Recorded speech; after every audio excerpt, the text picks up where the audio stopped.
Morning guys, আজকে আবার নতুন একটা যাত্রা শুরু। আজকে যাবো ইসকনে।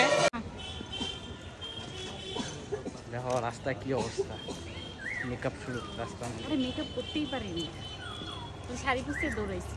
তো good morning guys, good morning guys. এখন আমাদের ডে 3, এখন যাচ্ছি আমরা ইসকনে। এই যে সব আমাদের গ্রুপটা বের হয়েছে, আর গ্রুপে আসলে অল্প তাড়াহুড়ো তো লাগেই থাকে, এর জন্য ও রেডি হইতে পারে না ঠিক মতো। এখন আমরা যাচ্ছি নাকি, তো গেট দিয়ে যে প্রবেশ করছি আমরা এখন।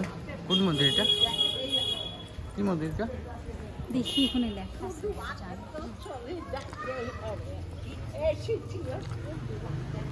সেই শক্তিস্থল এটাই বলা হয়, যেখানে মহাপ্রভুর শক্তি পাওয়া যায়। আরেকটা জন্মস্থান দেখাবো গঙ্গার ওই পারে, ঠিক আছে?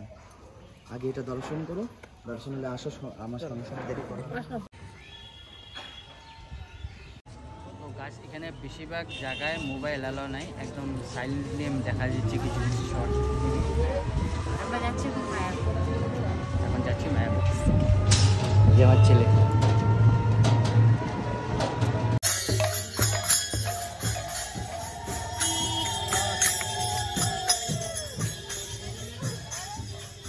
এটা অ্যাকচুয়ালি লঞ্চের কাউন্টার, এখান থেকে টিকিট কাটতে হয় আমাদের। এই যে আমাদের টিকিট কাটতে এসে পড়ছে। ও মজা বাবা, মজা মজা মজা।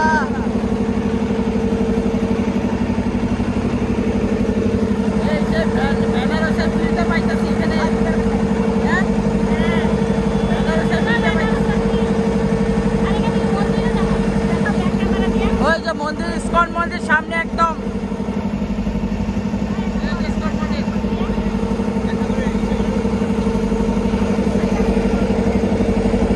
ও মাই গড, চারিদিকটা দেখতে পাচ্ছ কত ভালো লাগতেছে।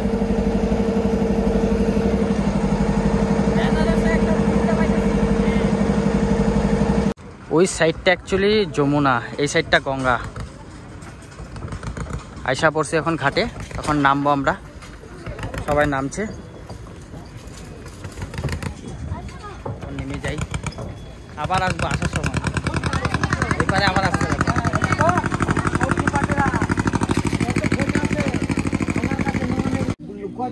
সবার খাওয়া হলে আমার 18 জন, লোক তো গুনলেই হয়ে যাবে। এটাও তুমি ভিডিও করছো? হ্যাঁ, সব ভিডিও করবো।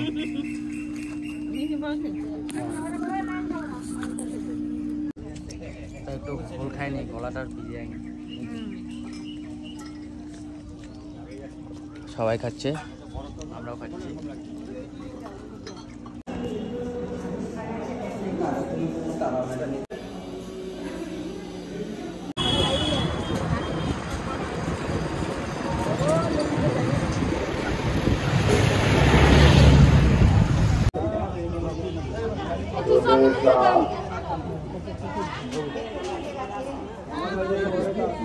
তো এটা হলো, কথা বলা যায় না, মহাপ্রভু চৈতন্যর জন্মস্থান। দূরের থেকে একদম রিস্ক নিয়ে আমি ভিডিও করছি।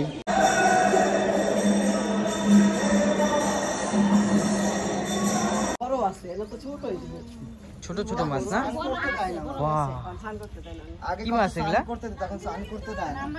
কি মাছ এগুলা? কই আছে তো,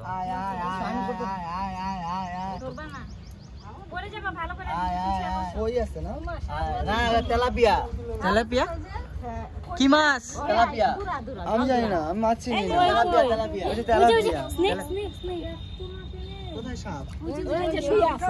জল ধরা। সাপ। চলো মা, দেরি করো না। আরো সামনে আরো মাছ দেখতে পারবো। চলো রাইটাকে নিয়ে আসো। স্নেক আছে একটা।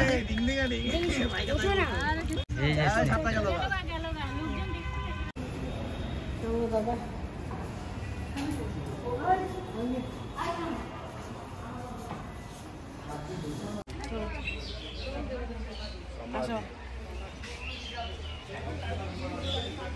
ঘুরতে ঘুরতে এগুলা হয়রান হয়ে গেছে না? তোমার ছেলে লিচি কিনে খায় না, খালি পয়সা নষ্ট করে। লিচি কিনে আমারে খাওয়াইলো, লিচি কিনে আমারে খাওয়াইলো। ভগবানের মাসির বাড়ি।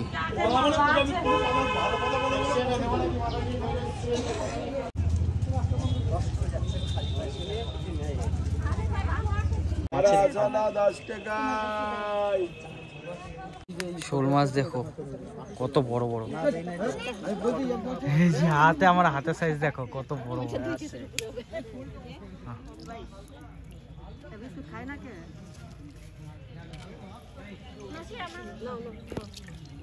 শোল মাছ দেখো কত বড় বড়।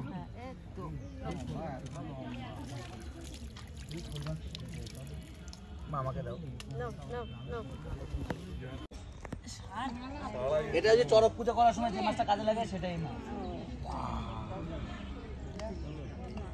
আমারটা খায় নাই না, দুইবার মুখে পালা দিচ্ছে।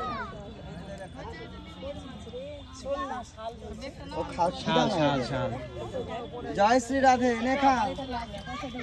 তো এটা মাসির বাড়ি আমরা দর্শন করে নিলাম, শ্রী নিত্যানন্দ প্রভুর মহাপ্রভুর মাসির বাড়ি।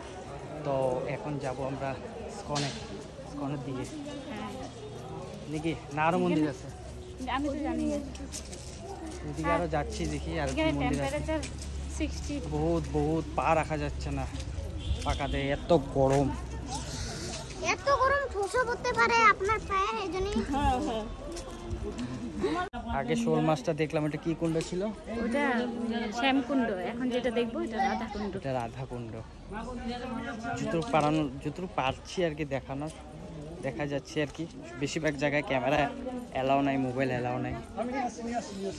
ধরনের মাছ আছে দেখো, মাগুর, কাতলা, সব ধরনের মাছ। কত বড় বড় দেখছো, রুই কাতলা সব মাছ আছে। জয় শ্রী রাধে, রাধে রাধে রাধে রাধে। কৃপা করো বছর বছর সব যাত্রী যেন। হরে কৃষ্ণ কৃষ্ণ কৃষ্ণ হরে হরে, হরে রাম হরে রাম হরে রাম।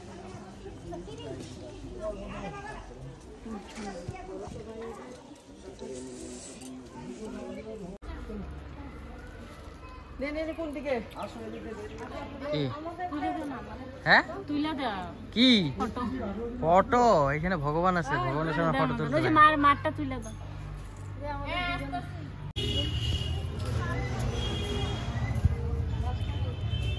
এদিকে আসো।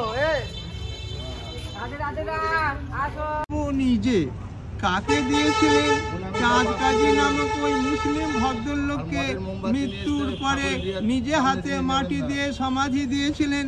তো চাঁদ কাজী নাম শুনে বুঝতে পারছেন তিনি মুসলিম ছিলেন।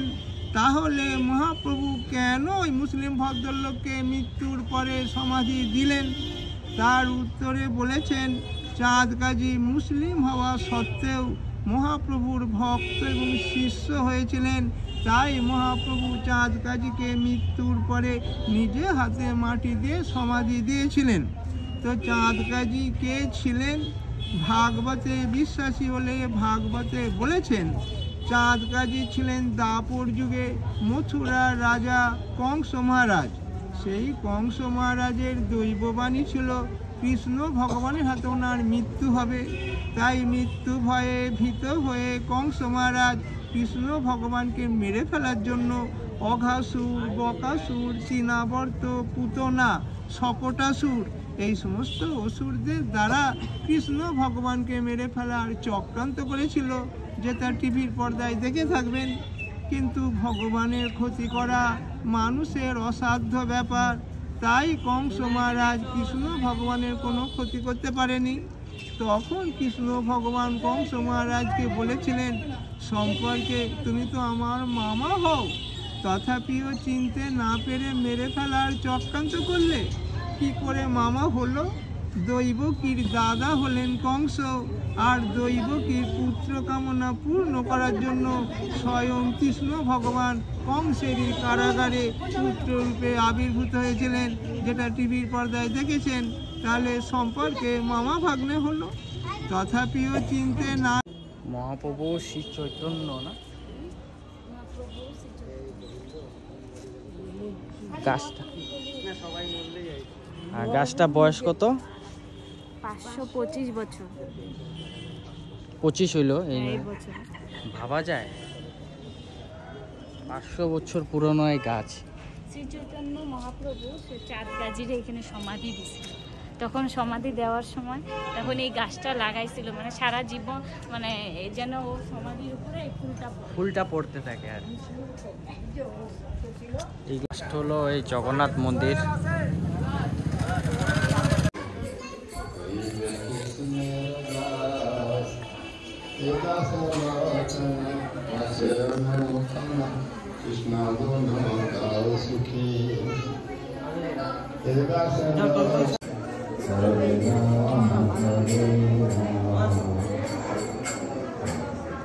আর আজকে জানি আজকে ভিডিওটা আমাদের বহুতই বড় হইলেও কিছু না, তোমরা একটু কষ্ট করে দেখবা, কেন কি ভগবানের এখানে আসছি আর তীর্থস্থলে আমি ঘুরতে থাকি। আর আমাদের ছেলে দেখো যে ঝুলতেছে সবাই। হ্যাঁ ঝোলো ঝোলো, তুমি ঝুলো। তো যতটুকু পারি আমি ইনফরমেশন দেওয়ার চেষ্টা করতেছি।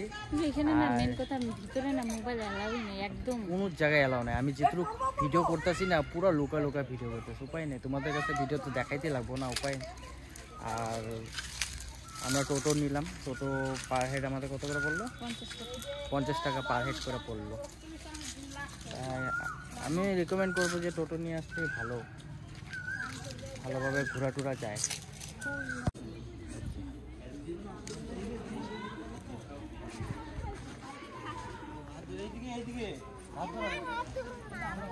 এসে বললাম মেন মন্দিরে, ইসকন মায়াপুর। যাচ্ছি ভিতরে।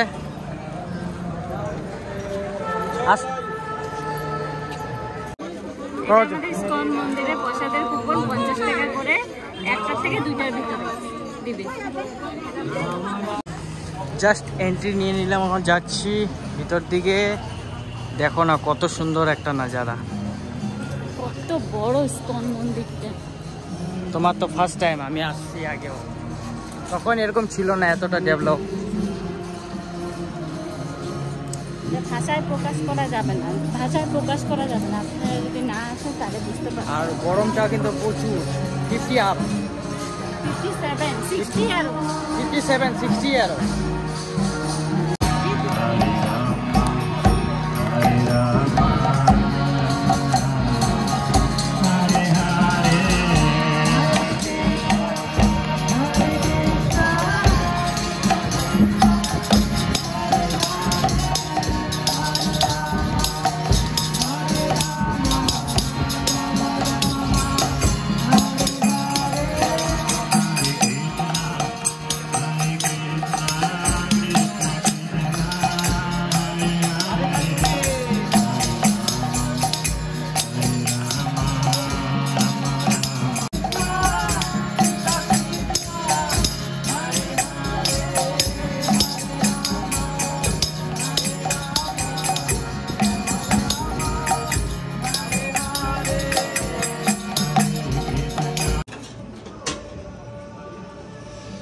জুস টুস খেয়ে নিলাম, গরম লাগছিল বিরাট, প্রচুর গরম।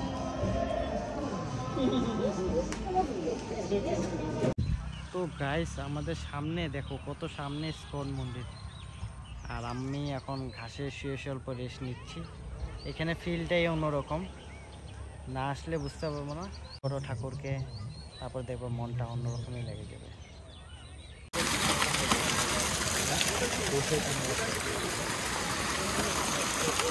তো ফাইনালি গাইস আমরা এখন দর্শন করে কমপ্লিট, সুন্দরভাবে দর্শন করলাম। এই যে সামনে মন্দির। তোমরা যদি আসো দর্শন করতে হলে 12টার আগে আসবা, নালে বিকাল 4টার পরে। 4টার পরে এলে ভালো হয়, মানে কি পুরা ফার্স্ট টাইম যাওয়া পূজা টুজা দিন, নাইলে বহুত লম্বা লাইন হয়। আমরা কোনো লাইন টাইন কিছু পাইনি, সুন্দরভাবে দর্শন করলাম। ফার্স্ট টাইম আইসা আরো যেগুলা মন্দির আছে ওগুলো ঘুরে নিলে পরে বিকালবেলা এখানে আসলে। এই যে ফুচকা খাবো, ফুচকা খাবা নাকি? না খাও, ফুচকা খাও। যখন মন্দিরের সামনে ফুচকা খাওয়াটা অন্যরকম টেস্ট। নাচবা না নাচবা।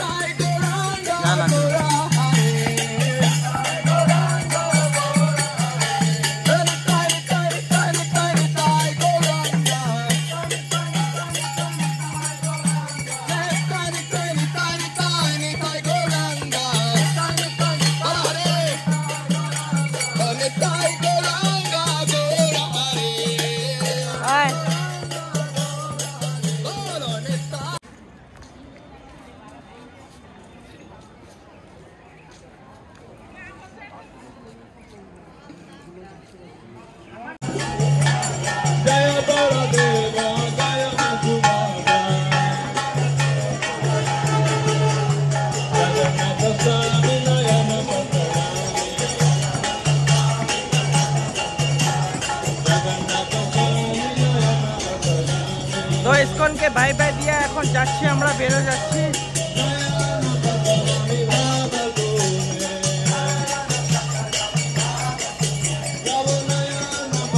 আবার যদি থাকে কপালে আবার আসবো আর আবার আপনাদের সামনে ভিডিও শেয়ার করবো নাকি?